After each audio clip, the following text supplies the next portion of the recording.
E aí pessoal, tudo bem? Sejam muito bem-vindos a mais um episódio de Desobediência Produtiva. E como sempre, como é de costume aqui nos nossos convidados, a gente traz mais um perfil extraordinário para gerar provocações, insights, para te tirar da zona de acomodação e eventualmente fazer com que você absorva esse conteúdo que a gente se propõe a compartilhar aqui no Desobediência Produtiva e que você coloque ele em prática na sua vida, no seu dia a dia, na sua rotina de trabalho, no ambiente em que você se situa, ou que pelo menos ele te gere algum tipo de provocação para te tirar da zona de acomodação. Hoje, mais uma vez, eu tenho uma pessoa super especial e vocês devem descansar, né? Toda vez o Ivan Moré fala que as pessoas são especiais. De fato, essa pessoa é super especial, inclusive eu acabei de ganhar um presente dele, que é esse livro aqui. De propósito, o autor desse livro é o João Branco, que também é o CMO do McDonald's, ou seja, o responsável pela parte de marketing e publicidade do McDonald's, que você deve conhecer, né? Quem não conhece McDonald's, quem nunca comeu um Big Mac, uma casquinha do McDonald's, mas a gente não veio aqui especificamente para falar só de McDonald's, o objetivo não é esse. Porque por trás dessa figura desse cargo super importante no mercado, existe uma mente pensante bem disruptiva, que está vinculada a propósito, e é sobre isso que a gente vai conversar. Tudo bem, João Branco? Seja muito bem-vindo. Muito bom, gente. Prazerzão estar aqui com vocês. Obrigado pelo convite, Ivan. Vamos lá para um papo bem legal. Vamos para um papo legal. Eu vou pedir de cara que você... Eu tenho certeza que você vai acompanhar esse conteúdo até o final, porque ele vai ser relevante. Então eu peço para que você faça a inscrição aqui no nosso canal e ative as notificações. Sempre que tiver um novo episódio, você vai ser comunicado. E também peço encarecidamente que a maneira da gente impactar mais pessoas com esse conteúdo que é feito com todo o propósito possível é você compartilhando ele com alguém que pode ser impactado e que pode colocar algumas coisas na prática para transformar a vida deles e das pessoas que estão em volta. Combinado? Ô João, que privilégio ter você aqui, já falei para todo mundo. E aí, o que existe no propósito do trabalho? Hoje a gente fala tanto de propósito, de vida. Eu acabei, inclusive, um pouquinho antes de você chegar, de assistir um TEDx seu, né, que você fez aqui em São Paulo. E eu achei incrível, porque as pessoas falam sobre sonhar alto. E eu noto que hoje muita gente sequer sabe o que quer na vida, porque vive sonhando o sonho dos outros. O sonho de uma indústria que colocou quais são os padrões que precisam ser sonhados. Essas pessoas sequer se apropriam daquilo que lhes pertence. Você acredita nisso? Pois é, eu acho que essa é uma belíssima discussão para a gente começar, hein, gente?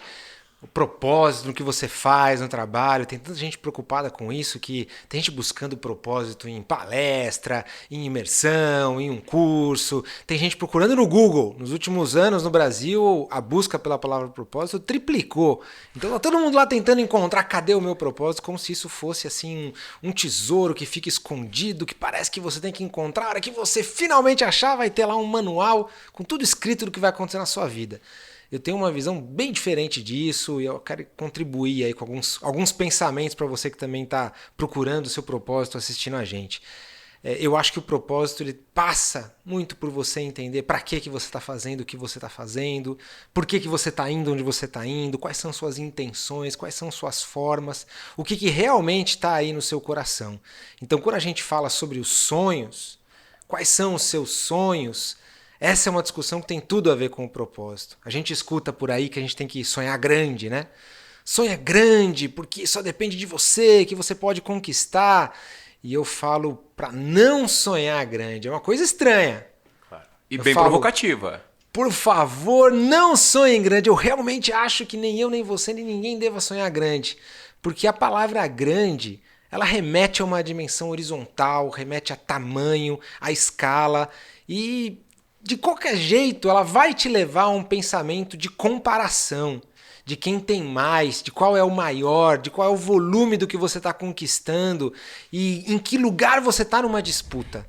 Então, obviamente, eu não estou te falando para sonhar pequeno, mas eu estou incentivando as pessoas a sonharem alto. É uma outra dimensão, uma dimensão vertical, com os sonhos do alto para a nossa vida, aquilo que tem mais profundidade, tem mais relevância, e redefinir o que é sucesso. E isso ajuda muito a gente a encontrar o propósito no que a gente faz.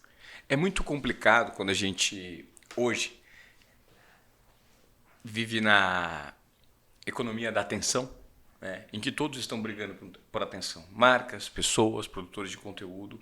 E o tempo está cada vez mais escasso, porque nos ocupamos por conta da tecnologia de meios de comunicação que se replicam a todo momento. Como hoje fugir dessa sociedade da comparação no momento em que existe cada vez mais estímulo para que as pessoas se comparem? E você olha para aquela pessoa que você segue, que você acompanha a vida perfeita dela e que o jardim dela sempre vai ser mais verde que o seu. Como fugir disso, João? Pois é. A gente é estimulado a comparar o tempo todo. Quando a gente está nas redes sociais, a gente é estimulado a comparar o meu carro com o de alguém que postou. A comparar, não sei, a minha barriga com a de alguém que está postando. A comparar a minha casa com a de alguém que está compartilhando. Mas não é só neste momento. A gente é estimulado a comparar na escola, quando a gente tem as notas. O vestibular, quem entra na faculdade não são só as pessoas que tiraram uma nota boa. São as X primeiras. A gente é estimulado à comparação quando a gente assiste a Olimpíada, a Copa do Mundo, só tem uma medalha de ouro. Só tem um ganhador, um troféu. Então, quem ganha é só uma pessoa que chega na frente. O tempo todo a gente está comparando. Numa vaga de emprego, só tem 2 vagas e você tem 1000 candidatos. Como que a gente vai escolher? A gente aprende a vida inteira que a gente tem que se comparar, que a gente tem que tentar ser melhor. Inclusive, não ajuda a nada quando a gente está assistindo lá um campeonato esportivo, por exemplo, Jogos Olímpicos, por exemplo. E aí a gente vê uma atleta que vai lá, consegue uma vitória sofrida, e a hora que ela ganha, emocionada, ela olha para a câmera assim, aponta para quem está assistindo e fala: você pode conquistar o que você quiser, só depende de você.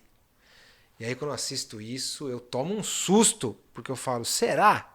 Será que só depende de mim mesmo? Será que é só eu querer que eu sempre vou ganhar? Será que é só eu me dedicar que eu sempre vou ser o primeiro? Será que só basta eu ser disciplinado? Por exemplo, nesse caso da Olimpíada, vamos dizer que milagrosamente eu falei: quer saber? Essa daí era uma corredora de 200 metros rasos. Eu vou treinar agora, na próxima Olimpíada daqui a 4 anos, eu vou estar lá ganhando porque ela falou que eu posso, eu consigo. Pode até ser que por um milagre eu realmente me esforce tanto aos 42 anos de idade e consiga ganhar aquela prova. Mas quando ela falou aquilo lá na televisão, ela não falou só para mim. Ela falou para milhares de pessoas. Se todas aquelas pessoas tentassem a mesma coisa, mesmo se todas elas se dedicassem ao extremo, apenas uma ganharia. Então esse é um discurso que a gente tem que tomar muito cuidado. O que realmente a gente está querendo? Se a gente só está querendo ter mais do que o outro, ter melhor do que o outro, ou se a gente está querendo tudo que a gente tem para nós. Eu costumo dizer que a ambição, ela tem um lado bom e tem um lado ruim. Eu quero tudo, Ivan, tudo que a vida tem para mim. Nem um pinguinho a menos, mas também nem um pinguinho a mais. Talvez eu nunca vá ser um marqueteiro global, responsável pela marca no mundo inteiro. Talvez eu nunca vá ser um presidente de empresa. Talvez depois de amanhã eu já não seja mais um marqueteiro de uma grande marca. Mas isso não é o mais importante. O mais importante é o que eu estou fazendo com aquilo que eu tenho, com aquilo que eu entendi que eu nasci para fazer. Eu estou dando o meu melhor, eu estou fazendo o que eu posso fazer. É uma comparação contra mim mesmo. Só isso, não contra ninguém. Eu não quero que a minha grama seja mais verde que a sua. Eu quero que ela seja o mais verde possível dentro do que tem para mim, dentro do que eu consigo, do que eu posso, do que eu nasci para fazer. E se a sua vai ser mais verde ou menos verde que a minha, isso não é nada importante aqui. Eu acho super interessante o que você fala, pelo fato de a gente notar em exemplos do dia a dia em que, inclusive nós, muitas vezes só damos valor naquilo que tínhamos e não sabíamos que tínhamos, porque não dávamos valor, e a partir do momento que a gente perde, a gente fala: poxa, estou muito triste com isso porque eu perdi isso que eu tinha. Né? Tempo, liberdade, às vezes até a companhia de uma pessoa que você... E uma vez eu brinquei, uma brincadeira que não foi uma brincadeira, foi uma provocação, que no Dia das Mães do ano passado, eu tirei o dia para enterrar um amigo no interior de São Paulo. Né? Mas se ele tivesse me chamado para um churrasco, eu provavelmente falava: eu não vou. Mas quando é para ir para uma situação extrema, você acaba indo. Então, será que a gente valoriza as situações que a gente tem conectadas aos momentos presentes que a gente vive da forma ideal? Ou estamos sempre preocupados e vinculados a questionamentos que, não, mas isso não é prioridade agora. Não é... A gente nunca prioriza o que de fato é prioridade. E a pergunta que eu te faço diante disso, João, é como é que nós podemos hoje, eventualmente, gerar esse tipo de choque na cabeça das pessoas para que elas estejam mais conectadas ao momento presente mesmo e deixem de valorizar futilidades? Qual que é o mecanismo que você usa para gerar essa provocação na sua audiência? Olha, eu acho que essa não é uma reflexão simples, sabe? De fazer, não é algo que a gente consegue automaticamente mudar e falar, vou mudar a minha agenda. Acho que isso vem com o tempo, com a maturidade, com a gente se perceber. Muita gente só chega a essas conclusões que você está falando numa crise da meia-idade ou num momento mais crítico da vida. Mas também tem toda uma galera mais jovem, muito ligada e preocupada com o propósito desde o começo da sua carreira, da sua vida. Então, neste processo de descobrir essas coisas que você falou, um dia, uns 10 anos atrás, eu me peguei pensando sobre o que eu fazia no meu trabalho. Não sei se você já fez as contas, Iva, de quantas horas você passa trabalhando na sua vida. Mas eu imagino que seja bastante, que você, para chegar onde chegou, tenha se esforçado muito. Sim. Provavelmente as pessoas estão nos escutando também. Quando eu faço as contas de quanto tempo eu passo trabalhando na minha vida, eu chego à conclusão de que mais da metade do meu tempo acordado, eu estou trabalhando. Seja lá fisicamente, se eu incluir então na conta o tempo que eu estou pensando no meu trabalho, aí que foi muito mais da metade mesmo. Ou seja, a minha agenda ela é tomada pelo meu trabalho. Isso significa que o meu trabalho não é só o meu trabalho. Significa que quando eu estou trabalhando, eu estou vivendo, eu não estou só trabalhando. Eu estou gastando mais da metade desse presentão que Deus me deu chamado vida.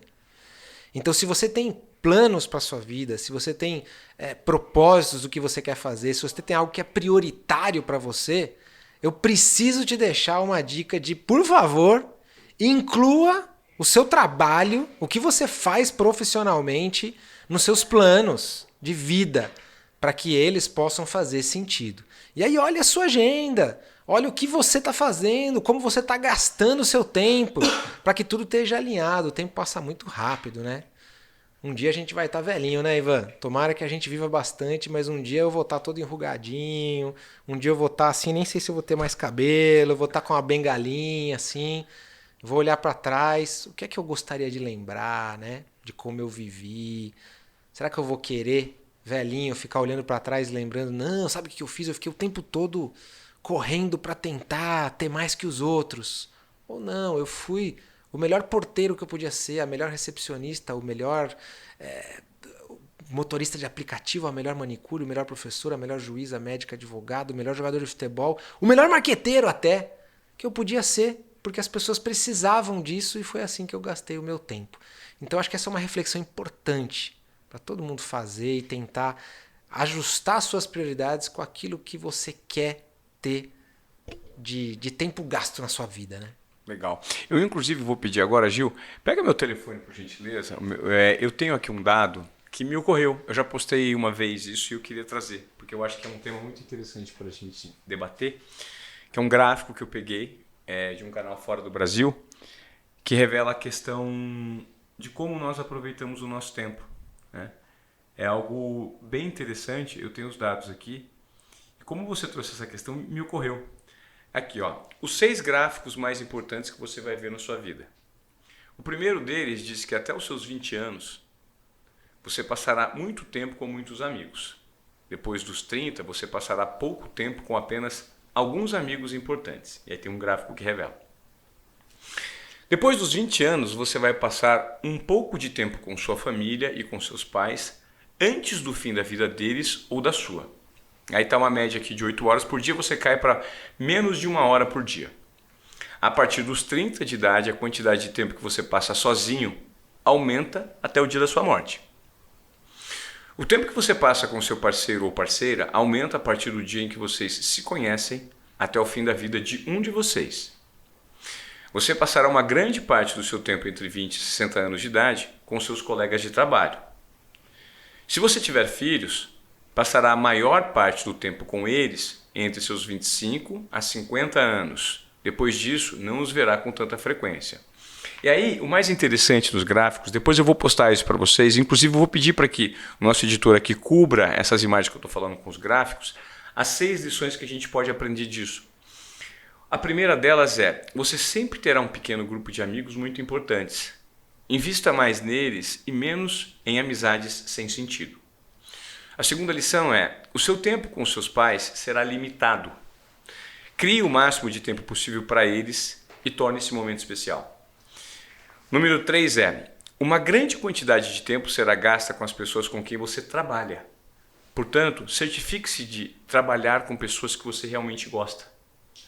Número 4, depois de ter filhos, o tempo que você passa com eles será curto, então aproveite ao máximo. Número 5, quem você escolhe para ser o seu parceiro ou parceiro romântico é uma das decisões mais importantes que você fará. Então escolha sabiamente o que for mais cômodo. Não, escolha sabiamente, não o que for mais cômodo. E número 6, você precisa aprender a amar a si mesmo, depender de si mesmo e perseguir seus hobbies. Porque à medida que você envelhece, vai passar mais tempo sozinho. Então é super interessante isso. E esse gráfico, eu vou dar a fonte de como ele foi pesquisado e a fonte de estudo dele, por Stephen Bartlett, a fonte é American Time User Survey. E ele foi prestado pelo @breno.oak. Então eu copiei isso porque eu achei muito interessante, fiz uma postagem recentemente, mas como a gente está discutindo isso aqui, eu fiz questão de também compartilhar aqui no podcast, no Desobediência Produtiva, para gerar um tipo de reflexão nas pessoas. Né? O que eu estou fazendo com o momento presente? E a vida é feita de escolhas. E talvez aí resida, João, muito da falta de importância que as pessoas dão para as escolhas que elas fazem nas vidas delas. Você concorda? Concordo. Cara, o tempo é um presente que a gente tem, sabe? É como se alguém tivesse dado pra gente assim, falou, eu vou te dar um presente, eu vou te dar X horas de vida, essa experiência multissensorial, é como se fosse assim, um ingresso para um parque de diversões, que eu sei que não é só diversão. Eu sei que tem altos e baixos, como na montanha-russa, eu sei que às vezes tem uma casa de terror ali no parque de diversões, eu sei que às vezes acontece algum acidente, mas também tem muitos momentos divertidos, e é um tempo que a gente passa ali, que a gente ganhou de presente, e que passa muito rápido. E assim como você falou aí dos gráficos, essa discussão de família, de trabalho, ela é muito forte para mim, porque a família é um tema que também valorizo muito e aonde eu gostaria de passar mais tempo, mas na prática eu faço parte de um clube chamado Clube dos Boletos, de quem tem conta para pagar, com a maioria dos pessoal que nos escuta aqui e que acaba tendo que trabalhar a maior parte do tempo. Eu fico mais tempo com o meu chefe do que com a minha esposa. Eu passo mais tempo com os colegas de trabalho do que com os meus filhos. Então, se você quer impactar positivamente alguém, óbvio que com a sua família você tem o primeiro lugar, o mais importante, onde você consegue passar valores para uma próxima geração, construir algo que possa ser legal ali. Mas se você quer ir além disso, o lugar onde você tem mais condições de fazer isso é no trabalho.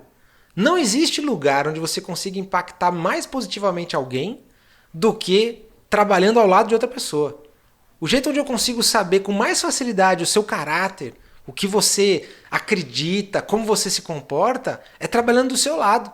Porque eu estou vendo você no dia bom, no dia ruim, no dia que bateu a meta, no dia que não bateu, no dia que a negociação fechou, não fechou, o dia que o cliente foi caloteiro, o dia que você tomou uma bronca, o dia que puxaram o seu tapete, ou o dia também que você foi aplaudido, o dia que o pessoal gostou pra caramba do que você fez, e eu tô vendo tudo. Se você quer impactar positivamente as pessoas, as que são mais impactadas são aquelas que trabalham perto de você.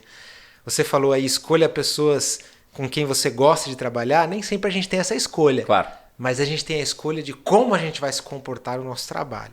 Como a gente vai fazer a nossa profissão, as nossas atividades do dia a dia, com que intenção, com que sentimento, com que dedicação, como a gente vai aplicar aquelas horas e usufruir desse presentão aí chamado vida. O que você me falou agora também me gerou uma outra provocação. E eu vou tentar trazer isso de um exemplo, de uma forma exemplificável para as pessoas que estão acompanhando aqui o Desobediência Produtiva. Recentemente eu pedi um vídeo para uma celebridade da bola, porque era um vídeo muito importante para a pessoa do qual ele seria destinado, uma pessoa muito importante para mim. E eu gastei um cartucho para pedir um vídeo para essa pessoa. E essa pessoa gravou um vídeo para mim de 6 segundos, dando parabéns para a filha desse meu amigo. Só que esses 6 segundos gastos foram gastos de uma maneira com tanta má vontade que eu fiquei bem impactado. E se eu pudesse me aproximar dessa pessoa e falar assim, cara, você gastou 6 segundos para fazer um vídeo. E já que você desprendeu esse tempo, que use bem esses 6 segundos. Ou seja, fulaninho, feliz aniversário, eu sou fulano aqui, eu estou te desejando tudo de bom, que Deus te abençoe. E é diferente você falar assim, feliz aniversário, que Deus te abençoe, papapá, papapá, com má vontade. Você concorda? Porque eu notei e eu percebi que como as pessoas às vezes deixam de se apropriar do momento presente e do que estão fazendo e do porquê estão fazendo e de como estão fazendo. Porque o tempo destinado para você executar um trabalho, ele não vai mudar de acordo com o seu humor. Ele vai ser o mesmo. Então por que não fazer ele de forma prazerosa para gerar transformação em quem está absorvendo aquele conteúdo, aquele serviço, aquele produto do lado? E foi a reflexão que eu tive. Eu falei, não, está errado. Então, da mesma maneira que toda vez que eu, enquanto pessoa pública, alguém me pede algo, se eu falo que eu vou fazer dentro daquilo que é melhor que o Ivan pode dar. Porque se for para fazer mal feito, é melhor não fazer. Você concorda? Concordo totalmente. Óbvio que assim, tem dias que a gente não tá bem, né? Claro. Pode ser que esse jogador, enfim, não tivesse num bom momento, num bom dia. Mas a verdade é a seguinte: quando você pega um motorista de um carro de aplicativo, por exemplo, você percebe como aquela pessoa tá querendo te servir. Tem uns casos de pessoas que, nossa, fazem o melhor por você, te oferecem uma água, perguntam se tá tudo bem, cuida da sua segurança, tá ali interessado em você. Tá querendo fazer o seu melhor por você.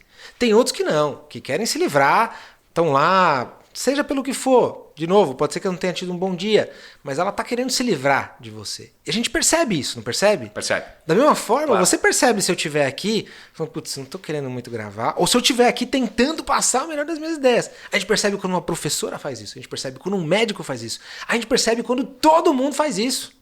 No seu trabalho também, as pessoas percebem. Não importa. Não, eu só dou o troco no pedágio. As pessoas percebem. Então, já que isso é percebido pelas pessoas, vamos dar o nosso melhor pelas outras pessoas. Porque elas merecem.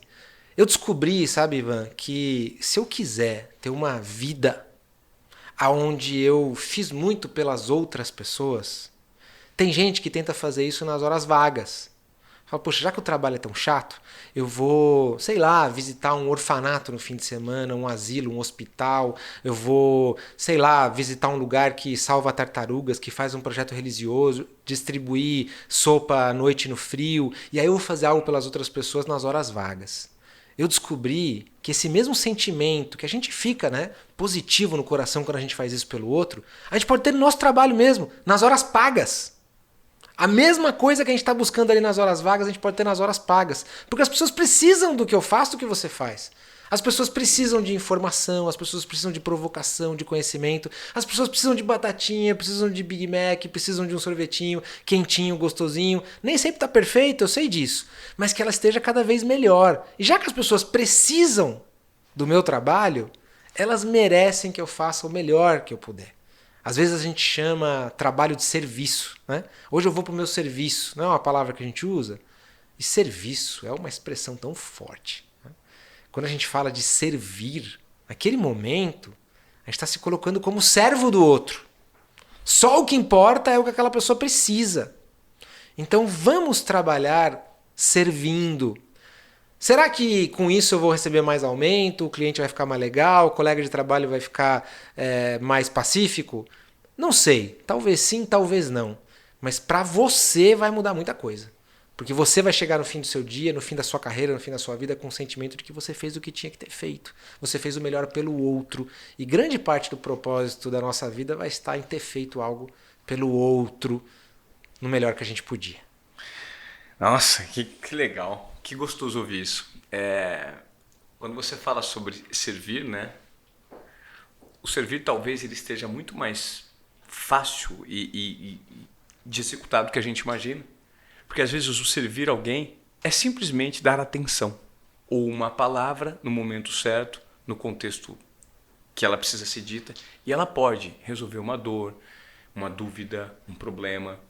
Eu noto isso, que a palavra tem um poder muito grande. E muitas vezes, quando você se propõe a estar interessado pela história do outro, você passa a ser interessante aos olhos do outro. Porque pessoas interessantes são pessoas interessadas, né?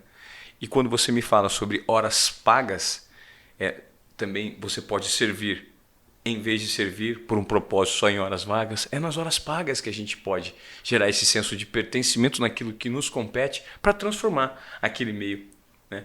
Imagina, quando você faz algo pelo outro, com a intenção de fazer pelo outro, isso preenche o nosso coração de algo diferente.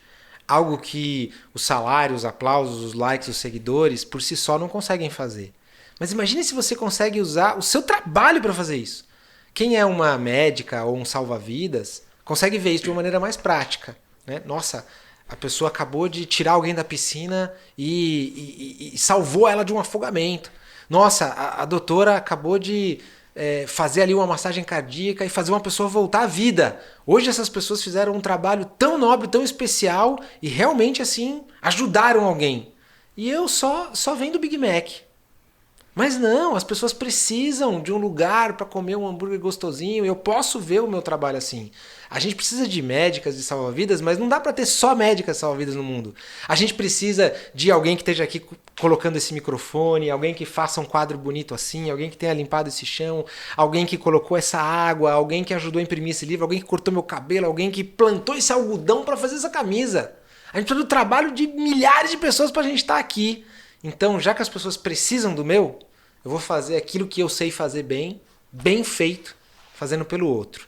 Eu descobri, Ivan, que acho que não existe uma forma mais prática de amar o próximo do que você fazer o que você sabe fazer, bem feito, com a intenção de ajudar, de servir, de fazer o melhor pela outra pessoa, sabe? Legal. Ô João, agora eu gostaria de entender, deu para entender exatamente quem é essa figura por trás desse grande profissional, né? Quais são os seus valores, né? Quais são as suas virtudes em busca de um conhecimento, em busca da sabedoria e do autoconhecimento, porque tudo que você está falando passa muito sobre um movimento de autoconhecimento e de busca interior daquilo que de fato faz sentido para que você impacte o meio que você está. E você é um profissional muito hoje referenciado no mercado por conta dessa reviravolta que você promoveu, né? No McDonald's, de toda essa campanha, desse barulho que você faz. O responsável por criar um Mac, né? O Mac. De onde vem a fonte da criatividade do João Branco? Quais são os seus canais de inspiração e o que é criatividade para você? Muito bom. Bom, primeiro eu estou aqui só representando um baita de um time legal e talentoso, tanto do Mac quanto da agência, que fizeram tudo isso que você tem visto aí com a nossa marca. Eu diria que a nossa maior motivação, a nossa maior fonte de inspiração são os nossos clientes. Toda vez que a gente fala com eles, que a gente escuta da boca deles a importância que faz para eles quando a gente acerta, a gente quer acertar mais. E eles dão pra gente um monte de insights, como a gente chama no marketing, né? Que são ideias, comentários, expressões que vão mostrando o que está lá no coração deles, de como eles se relacionam com a nossa marca, o que eles esperam da gente, como é que a gente cria essa conexão, essa identificação. Criatividade para mim não é você ter um estalo mágico e você inventar algo assim totalmente novo, algo que jamais foi pensado por ninguém. Criatividade está muito mais ligado a você ligar pontos que antes não estavam ligados. Então, de repente eu olhei aqui um quadro e vi, nossa, que bonito, tem uma flor bonita, tem um estilo de pintura, aqui tem outro, ali tem outro, ali tem outro. Nossa, agora estou imaginando como ficaria esse misturado com aquele. Aí eu escutei aquela música e outro dia eu vi uma história assim. E aí, de repente, quando a gente estava pensando em como fazer para deixar uma propaganda de nuggets mais legal, eu comecei a ligar essas coisas e aplicar nesse novo contexto. E eu acho que a criatividade é muito assim que acontece, sabe? Uma vez me mostraram a foto da estação de trabalho do Albert Einstein, antes dele morrer.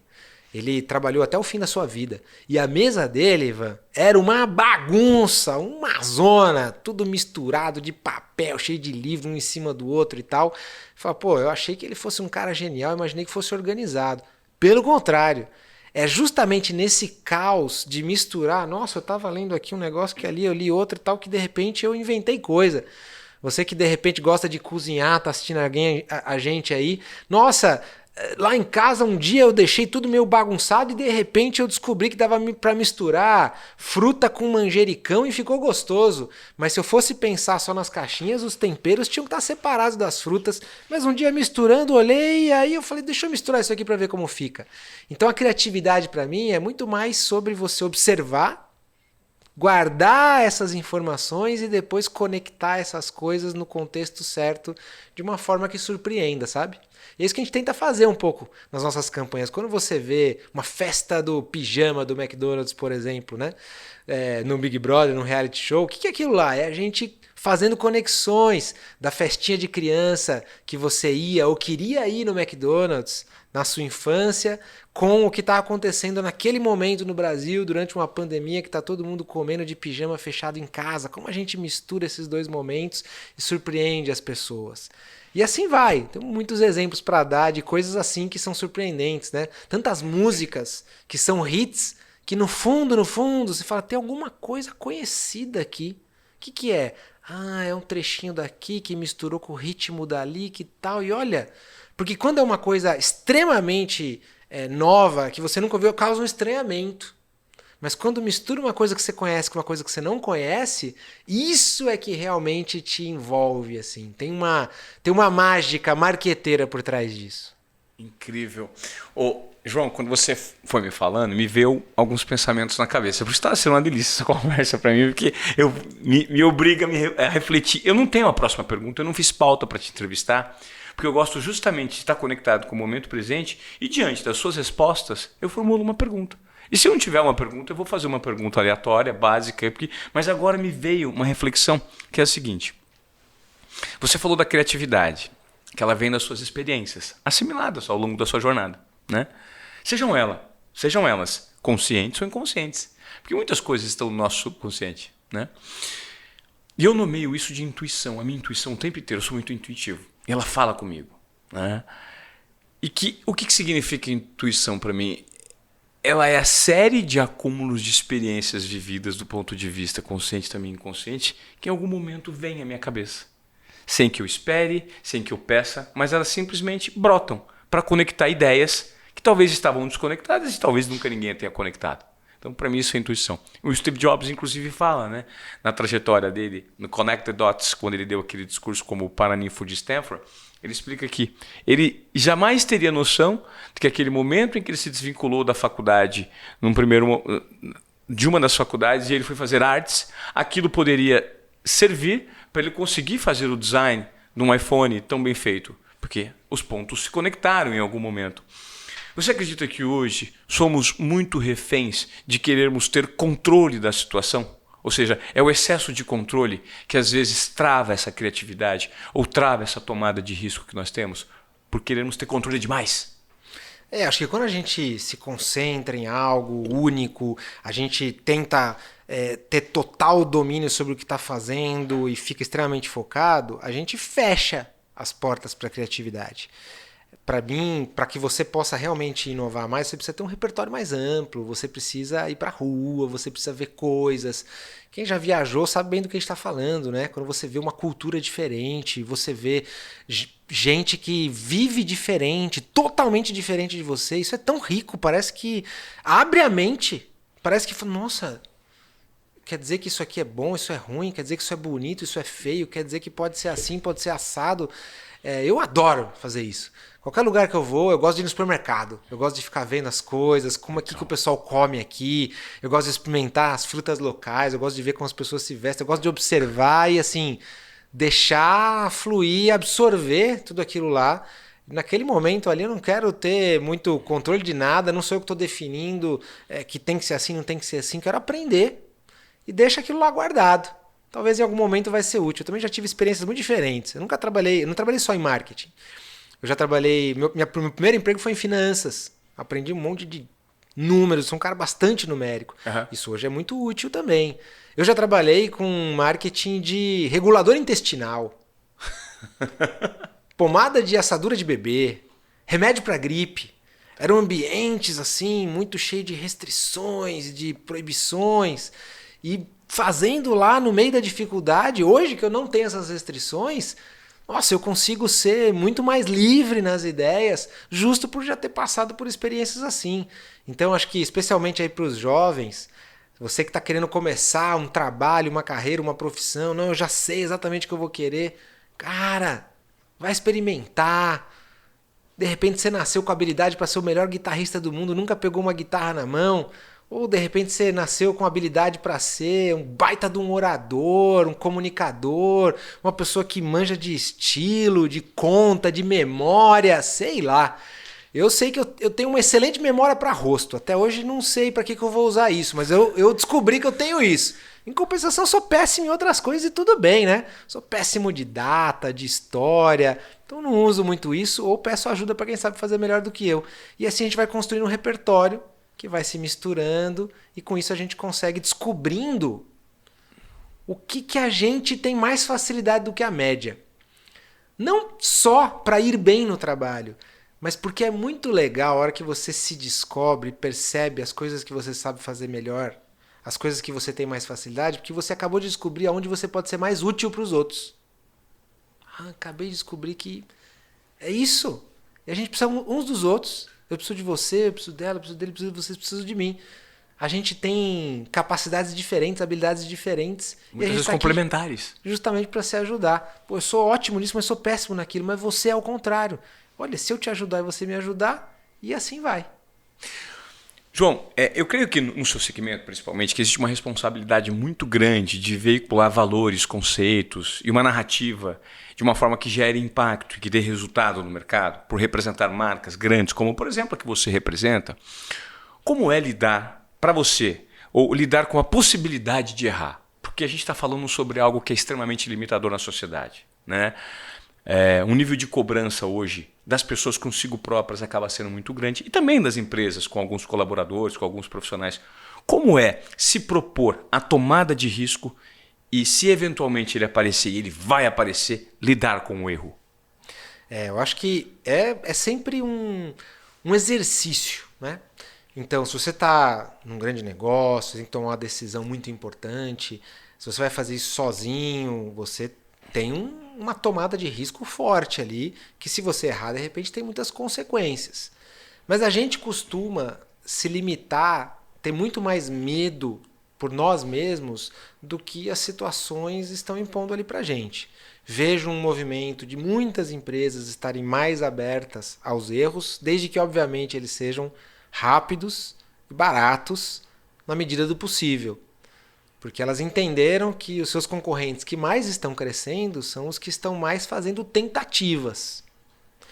Eu costumo dizer que o jogador de futebol que mais faz gols é o que chuta mais a gol. Aquele que chuta menos vezes, ele tem menos chances de acertar. Mas a pessoa lembra daqueles que você acertou. Então você tem que ir tentando fazer as coisas até que você acerte.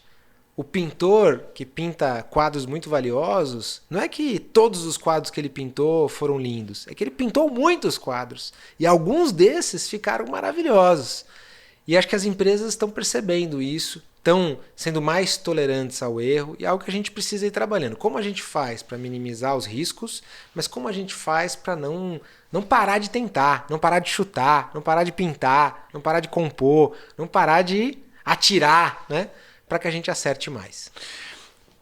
Eu queria agora aqui, se fosse possível, que você trouxesse um case seu de sucesso e quais foram as métricas que você apropriou e qual foi a maneira que vocês operaram para chegar em sucesso e depois, eventualmente, se você pudesse trazer um caso de fracasso, um tropeço. Eu não sei se isso é possível. Claro. Você pode começar então? Vamos lá. Olha, case de sucesso, case de fracasso. Primeira coisa. Eu acho que quando a gente fala aqui de sucesso, a palavra sucesso, você sabe que é uma palavra que me, assim, me dá uma aflição, tá? O que é sucesso para mim é diferente do que é sucesso para você. O que é sucesso? Exatamente. Mas eu vou colocar aqui um case de algo que repercutiu muito, que fez a gente crescer vendas, que fez a marca ficar mais forte.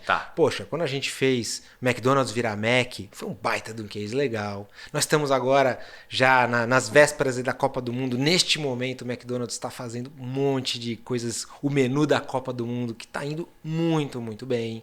A gente se aproximou muito do público brasileiro, chamando de fome de Mac, fazendo as Macizices, que são a forma como os brasileiros chamam as maluquices, bizarrices que você faz no Mac, que também, tudo isso é parte de um case maior, onde uma marca ouviu os clientes, se aproximou delas e com isso conseguiu ser recompensado por mais vendas e preferência de marca. Então eu acho que esses foram os indicadores, porque era isso que a gente se propôs a fazer e eles vieram, né? A gente nunca vendeu tanto Big Mac como a gente vende hoje em dia no Brasil. A gente tem uma liderança absoluta no nosso mercado, nunca tivemos uma preferência de marca tão alta, uma marca que está muito amada, está num momento muito vibrante. Isso não quer dizer que a gente acerta todas. Tá. A gente também já errou, a gente também faz deslizes. Então eu já fiz campanhas, por exemplo, onde a gente foi lá e produziu uma quantidade de produto muito maior ou muito menor do que deveria. Então eu já fui lá e lancei, por exemplo, no meio da pandemia, uma garrafinha de molho de Big Mac que achei que ia durar 2 meses de estoque, porque, poxa, você pode comprar o molho do Big Mac para levar para sua casa, essa campanha vai ser muito legal. E realmente as pessoas gostaram tanto que em 3 dias esgotou, depois todo mundo ficou bravo comigo, reclamando, porque a gente estava anunciando e não tinha mais para vender. E o contrário também. Já tive casos de fazer, já contei algumas vezes de uma batata em formato de Minion. A gente fez uma batatinha frita e a gente achou que ia vender pra caramba. E no fim sobrou assim 2 meses de estoque de produto. Não porque o produto não era bom, porque as pessoas não gostaram, mas a gente calculou de uma maneira muito equivocada. Depois a gente foi ver que o número de batatas daquela em formato de sorrisinho, por exemplo, que vende no Brasil, era muito menor do que a gente tinha produzido. Então a gente realmente não fez as contas da forma certa ali. Eu tenho vários exemplos para dar sim, mas o importante é que a gente mova para frente, que a gente mostre para o consumidor que a gente segue ouvindo o que eles querem e esteja fazendo com a intenção certa, sabe? Eu acho que é muito diferente você errar com a intenção de tanto faz se acertei ou se errei, ou errar, mas com a intenção de ter acertado. Eu estava tentando fazer o melhor para você. Eu estava tentando te ajudar. Eu estava tentando fazer algo que para você era importante, mas, puxa, não fiz. Isso vale para a gente como pessoa também. Claro. Né? Como pessoa física, é muito diferente. Eu pisar na bola com você, mas você vê que cara, não era a minha intenção, né? As intenções importam, sabe? Eu realmente acredito nisso. As pessoas conseguem perceber as nossas intenções e é muito diferente você decidir com uma intenção ou com outra intenção. Você pode decidir a mesma coisa com uma intenção ou com outra intenção e isso muda muito para mim. Isso mais cedo ou mais tarde vai prevalecer. Principalmente num caso, às vezes, de uma informação cruzada, eu sempre também disse que o que vale nas pessoas é a intenção. Independentemente do resultado que isso gera, se é positivo ou negativo. Quantas vezes você já teve ou foi mal interpretado por conta de uma atitude que você não tinha intenção que a interpretação gerasse aquilo e passa um tempo, depois de um certo tempo, e aí as coisas se conectam lá na frente e a sua intenção prevaleceu. Eu também acredito muito nisso. Total. Muito nisso. João, existem muitas pessoas aqui no Desobediência Produtiva e eu queria aproveitar o seu cérebro criativo, principalmente do ponto de vista de marketing, que gostariam de reformular, de reinventar, de fazer uma conexão genuína com o cliente, com o público e às vezes tem dificuldade ao oferecer produtos e serviços, né?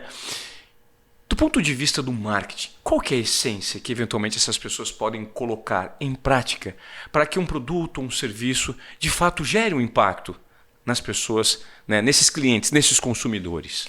Gente, a melhor dica que eu posso dar para quem está começando um negócio ou quem está querendo chacoalhar os seus resultados é, primeiro, conheça o seu cliente muito bem. Conheça o seu cliente muito bem.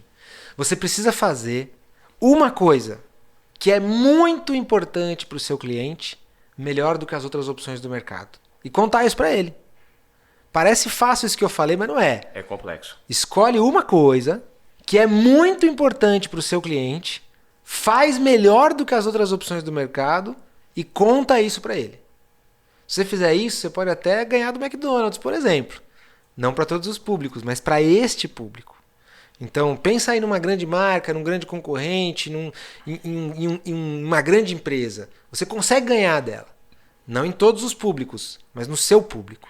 Puxa, eu vou ter um pet shop. Tem tantos pet shops aqui no meu bairro, como é que eu vou me destacar? Quem é o seu cliente? Ele mora aí no seu quarteirão, no seu bairro? Ele tem que tipo de pet? Ele tem que relação com esse pet? Será que se você oferecer um serviço que seja, não sei, mais personalizado, ou que trate o pet de uma forma diferente, ou que busca e leva na casa, ou o que é importante, muito importante para o seu cliente e que nenhum outro concorrente vai ser capaz de fazer tão bem quanto você? Passa por você entender as suas vocações, aquilo que você tem de melhor a oferecer, passa por você entender o seu cliente e você oferecer isso e divulgar isso. Não fica tentando agradar todos os clientes. Nem fica tentando fazer tudo o que seus concorrentes fazem. Nem fica tentando entregar várias coisas legais para o seu cliente. Entrega uma. Muito importante para ele.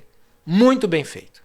Até o McDonald's, que tem um orçamento de marketing gigante, que atende 2 milhões de clientes por dia no Brasil, faz escolhas. A gente não tenta agradar todos os clientes. A gente não tenta deixar todo mundo feliz no mesmo nível, porque a gente não consegue.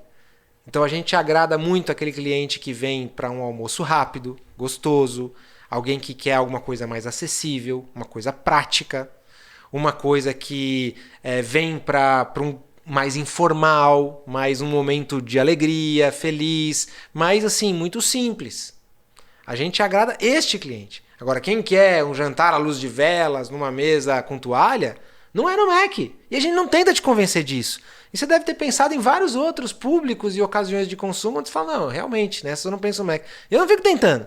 Então por que você fica tentando? Não faz isso não. Escolhe aí o seu também. Essa é uma dor do mercado hoje. Quando você vai dividir o seu conteúdo hoje em seminários, em palestras, até mesmo creio no seu livro, o que se nota que é a principal dor do mercado hoje do ponto de vista de marketing? Qual que é a dificuldade que o público de fato tem para fazer com que novas campanhas sejam de fato consumidas? Isso tem uma frição com o cliente, uma aproximação com o cliente? Eu acho que tem muita gente que fica tentando, primeiro, agradar todos os públicos, e segundo, fica só tentando usar técnicas de marketing que ouviu dizer que funcionam e que deve funcionar para mim também. Ah, tá todo mundo agora fazendo esse tipo de post, vou fazer também. Cartilha. Tá todo mundo fazendo promoção, vou fazer também. Tá todo mundo fazendo sorteio, vou fazer também. Porque tá funcionando. E não é. A essência tá você conhecer o seu cliente. Aí você tem que fazer para ele algo que só você consegue fazer. Se você está fazendo por ele algo que os outros conseguem fazer também, você não achou o seu ainda. Você precisa achar isso aqui. Só eu consigo fazer desse jeito. Só eu. Ah, o meu cliente ele gosta de um cupcake feito assim. E ninguém vai conseguir fazer aqui porque eu tenho essa receita, porque eu consigo fazer com esse nível de carinho que ele quer, porque eu tenho essa embalagem que ninguém tem, porque eu tenho esse esquema de distribuição que ninguém tem, porque eu tenho algo que ninguém tem. Isso aí é o seu, entendeu? Aí se você, até mesmo se você divulgar de uma forma não tão moderna assim, grande chance que você vai dar certo. Se você usar as melhores técnicas, melhor ainda. Mas você tem que voltar aí. Não vai ficar fazendo o que todo mundo está fazendo. Porque o mundo moderno, o marketing digital, abre um monte de guru, né? Falando, não, agora é assim, você vai poder ganhar, você vai... Ele está falando técnicas. Começa pelo cliente. O que é que você sabe que o seu cliente precisa que ninguém mais faz igual? Um exemplo. Podcast. Cheio de podcast por aí. Cheio. O pessoal falando, você quer fazer um podcast novo? Imagino que você também... deve ter se perguntado quando você vai fazer esse aqui. Claro. Peraí, mas o que vai ter no meu podcast que não vai ter em nenhum outro? O que eu posso fazer? Não estou falando que é melhor nem pior, mas o meu vai ser assim e não tem nenhum outro assim. Claro. E quem é o público desse podcast? Para este público, não sei se vai ser o podcast mais ouvido do Brasil, mas para este público, este que eu estou entregando, vai ser o melhor podcast. Perfeito. Fechou. Isso é marketing bem feito.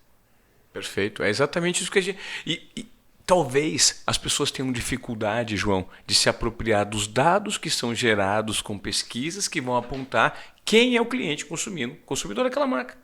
Porque hoje a tecnologia nos proporciona a produção de dados que entregam. E, eventualmente, muito dessa estratégia não está baseada nesses dados.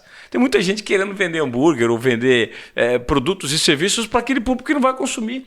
E talvez o grande erro esteja aí, né? De não se apropriar dos dados e transformar esses dados em algo que possa, de fato, ser revertido para resolver a dor, curar a necessidade daquele cliente. E como é que é hoje trabalhar com o João líder?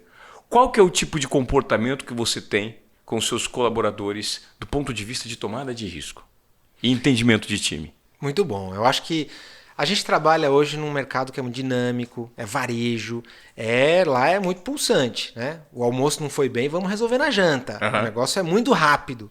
Então a gente precisa ter um esquema que não engessa as pessoas, porque senão a gente perde.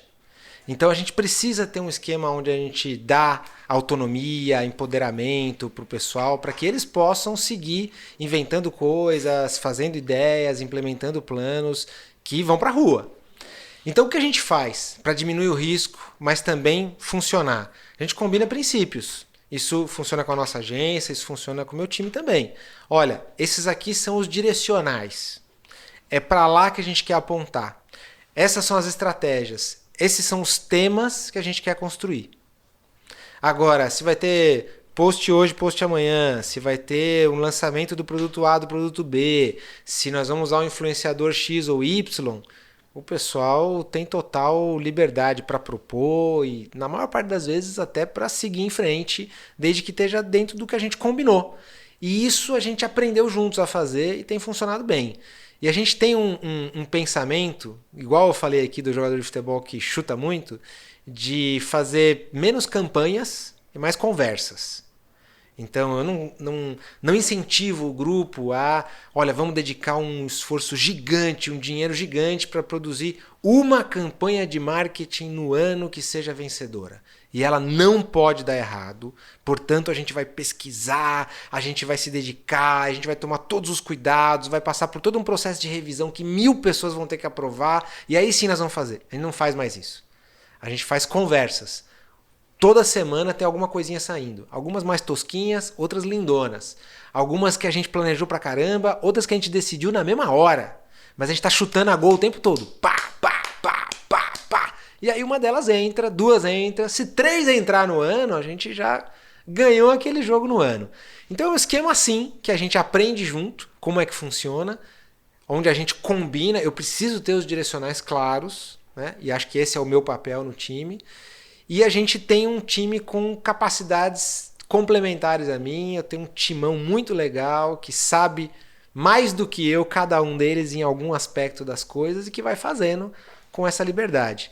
De vez em quando a gente pode errar, mas vamos em frente. O importante é acertar muito mais do que erra. Legal. Agora, vou voltar para o livro que eu fiz a abertura. João Branco de Propósito. Coloque a intenção certa no seu trabalho e preencha sua rotina de satisfação e significado. Como é que veio o objetivo de escrever esse livro? Como foi a elaboração dele? E quais são os feedbacks e principais insights que você está compartilhando com as pessoas? E o que ele tem gerado, João? Muito bom. Gente, o livro não é sobre McDonald's, nem sobre batatinha, nem sobre como vender mais e nem sobre como fazer campanhas de marketing legais. Mas ela é sobre como a gente repensa a nossa relação com o nosso trabalho. Porque assim como um marqueteiro que trabalha muitas horas, tem muita gente por aí que trabalha muito, muito. E gasta a sua vida trabalhando assim como eu gasto a minha. E as mesmas reflexões que um dia eu tive sobre a minha carreira e sobre como um dia eu me vi trabalhando num modo meio piloto automático, sabe? Sim. Um zumbi trabalhador, uma abelha na colmeia que parece que acorda para apertar parafuso, para resolver problema, para atender e-mail e servir cliente sem saber exatamente o que está fazendo, só porque tem conta para pagar. Essa mesma reflexão é a que eu quero ajudar as pessoas a resolver, a encontrar propósito no que elas falam, no que elas fazem no dia a dia, nas suas atividades profissionais. Esse é um assunto que eu comecei a compartilhar nas redes sociais e nas colunas que eu escrevo uns 3 anos atrás. Percebi que era muita gente que gostava disso, porque gente que queria encontrar propósito no que fazia, e foi isso que me incentivou a fazer o livro. Quando eu falei com a editora gente que me ajudou no livro, eles me falaram assim: João, cada post, cada texto que você compartilha é uma foto. Vamos fazer o filme? E foi assim que nasceu o livro, ele se chama De Propósito. Ele já saiu mais de 8 vezes na lista dos mais vendidos do Brasil. Tá indo super bem. A gente lançou agora em junho passado, mas eu tô bem animado e com feedbacks muito legais. Acho que o mais legal de escrever um livro, Ivan, é quando você recebe uma mensagem de alguém que fala: nossa, João, isso aqui me fez mudar um pouquinho aqui a minha relação com o meu trabalho. E tem muita gente me escrevendo isso, então eu tô felizão. Deixa um incentivo aí para vocês conhecerem. Legal, eu vou ler sem dúvida. A última pessoa que eu vim aqui, que me trouxe um livro, que está gerando uma transformação bem interessante na minha vida, é o Gustavo Cerbasi. O Cerbasi fez um livro, A Riqueza do Simples, né? É isso? Eu acho que sim. Eu não posso errar aqui, vai ficar chato. Eu estou lendo, inclusive, estou terminando. A Riqueza da Vida Simples. A Riqueza da Vida Simples. É um livro que tem muitos pontos de contato com o que você está me falando, né? Porque, às vezes, ser rico ou gerir finanças não custa caro. E é muito importante que as pessoas saibam sonhar uns sonhos que são dela, que são mapeados por ela, e o que elas querem. E não deixem de pensar e analisar aquilo que de fato faz sentido e comprem sonhos prontos e tentem buscar métricas de status e de felicidades que são impostas pela sociedade. E sequer se enxergam nesse processo todo por pura e simples ostentação e etiquetas colocadas pelo status quo, né? E muitas vezes a gente é refém disso. Total. Eu acho que assim, a gente fala muito, né, que a gente tem que conquistar, a gente tem que chegar lá. E as conquistas, sabe, Ivan, no meu ponto de vista, elas não são ruins. Não é que seja ruim você ter dinheiro, você ter fama, status, aplausos, coisas. Não é ruim. Só que isso não é suficiente. É só isso. Então, o meu pedido, a minha oferta de ajuda para as pessoas é para elas virarem uma chave atrás do que elas estão correndo. Elas estão buscando o quê? Essas coisas elas podem vir como consequência, mas o objetivo principal ele é outro. As conquistas elas são boas, não são ruins, mas elas não são suficientes para preencher um vazio que a gente tem no peito, que o trabalho por si só parece que não preenche. Poxa, que legal, João. Eu estou muito feliz por você ter vindo, bater esse papo comigo, essa conversa extremamente profunda, provocativa e, enfim, que esse é o nosso objetivo, é trazer esses pontos de vista aqui para o Desobediência Produtiva para gerar valor para a audiência, né? É conteúdo reflexivo que pode transformar ou pelo menos colocar uma pulguinha atrás da orelha das pessoas que estão eventualmente fazendo algo sem sentido, sem propósito, estão sem saída naquilo que lhes cerca. E a gente vê na sociedade brasileira, numa sociedade da atenção, que somos reféns cada vez mais de padrões pré-estabelecidos, em que nunca atingimos aquilo que a sociedade quer, ou que o companheiro quer, ou que o fulano quer. E aí o apontamento é sempre para o lado de fora também, nunca para o lado de dentro. Então eu acho que esse bate-papo que nós tivemos aqui é um convite à reflexão, né, da nossa audiência. E para terminar, eu gostaria que você mandasse uma mensagem para o público, de repente de algo que a gente não debateu aqui, uma pergunta que eu não fiz, algo importante que você quer deixar cravado. Eu queria também deixar super registrado aqui que você é colunista, se não me engano, do MIT, Sloan Review. MIT, Tech Review, do UOL, da Forbes e do Meio Mensagem. Do Meio Mensagem. Como é que a gente pode te acompanhar nas mídias digitais? Boa, pessoal. Pode me seguir aí, @FalaJoãoBranco, no Instagram, no LinkedIn. Eu tento responder todo mundo que me manda uma mensagenzinha lá. Legal, a gente colocou arte aqui. João, termina então com uma mensagem aqui para o nosso público de Desobediência Produtiva que está sempre querendo quebrar alguns protocolos do ponto de vista pessoal para entregar mais do que esperar, usando como tripé intuição, confiança e coragem. O que é desobediência produtiva para o João Branco e como colocar isso em prática aí, de acordo com os seus conhecimentos acumulados durante a vida toda? Muito bom, gente. Eu acho que a gente está aqui num ambiente onde a gente fala sobre como trabalhar diferente. Trabalhar com uma desobediência produtiva, trabalhar com uma outra mentalidade, né? E eu, de certa forma, acho que falo as mesmas coisas com outras palavras. Quero dizer para vocês que, no meu ponto de vista, o seu trabalho ele não é só o seu trabalho. A gente gasta tanto tempo trabalhando que quando você está trabalhando, você está vivendo, você está num ambiente onde boa parte desse presentão que Deus te deu chamado vida vai acontecer. E eu queria te convidar a ver o seu trabalho de uma outra forma. O seu trabalho ele pode ser parte da sua missão, se você trabalhar com essa intenção. A intenção com que a gente faz o trabalho pode dar um novo sentido, um novo significado para aquilo que a gente faz nas nossas horas pagas, que são tantas, né? Mais da metade aí do nosso tempo acordado. Então, leve o coração pro trabalho. Não vai trabalhar sem o coração. Falar, eu tenho que separar emoções do profissional, vou deixar o coração na gaveta antes de trabalhar, porque no meu trabalho não cabe emoção. Não. Leva o coração pro trabalho. Lá vai ser o lugar onde você mais vai ter oportunidade para tocar pessoas ao longo da sua vida. Sensacional. É isso. Pessoal, eu te peço encarecidamente que você chegou até aqui no nosso podcast, compartilhe esse conteúdo. Deve ter feito algumas anotações. E se você fizer essas anotações, deve ter feito até agora, compartilhe no nosso Desobediência Produtiva, marca @Desobediência Produtiva, marca o Ivan Moré, marca o Fala João Branco e faça com que esse momento, quase uma hora que a gente usou para te gerar essas provocações, faça valer. E como isso vale? Chegando em mais pessoas. A gente quer gerar impacto aqui com esse conteúdo. Tá? João, gratidão pela sua presença, pelo seu tempo e vamos tentar transformar essa vida das pessoas aí com mais amor e mais intenção no trabalho. Não é isso? Super obrigado pelo convite. Prazerzão estar aqui. Parabéns, viu? Obrigado, cara. Foi um prazer. Até a próxima, hein? Valeu, gente.